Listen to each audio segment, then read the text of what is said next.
शरीर पर राख जटाओं का जंजाल, सर पर कोई ताज नहीं। जिसकी रूह में महादेव बसे वह किसी चीज का मोहताज नहीं।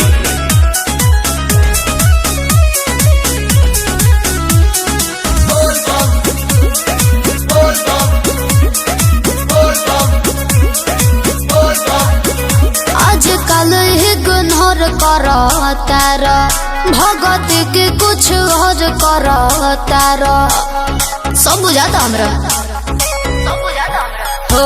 आजकल इग्नोर करो तारा, भगत के कुछ और करो तारा। जब के पियो तारा गजाए राजा, भाव न देला मुरादा के।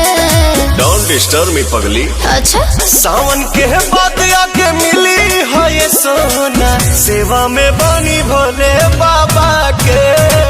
सावन के बाद आके मिली है ये सोना, सेवा में बनी भोले बाबा के।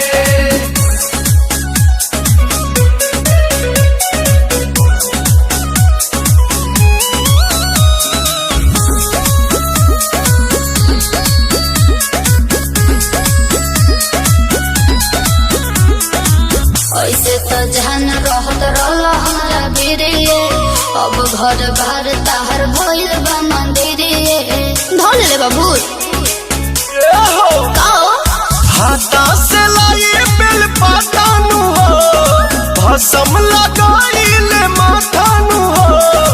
भांग के भोजन करेला दोनों बेरा, भाव मिठाई न गावा के।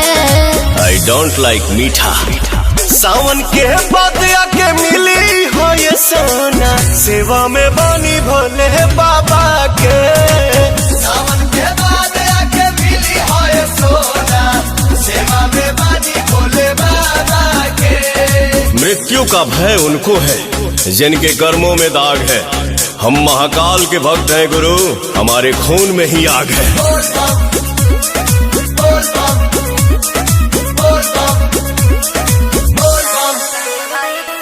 सारा कमाई के कह देला राजा, आसु तेरी अंशु कर में शिव चराचा। हम हई राजा तू रानी नु हो, बाबा से बढ़ के बतानी नु हो। सारा कंवरियन के नाश्ता व्यवस्था चलत पवन के ढाबा पे। सावन के बाद आके मिली है ये सोना, सेवा में बनी भोले बाबा के। सावन के बाद आके मिली है ये सोना, सेवा में बनी भोले बाबा के। सावन के बाद आके मिली है ये सोना, सेवा में बनी भोले बाबा के।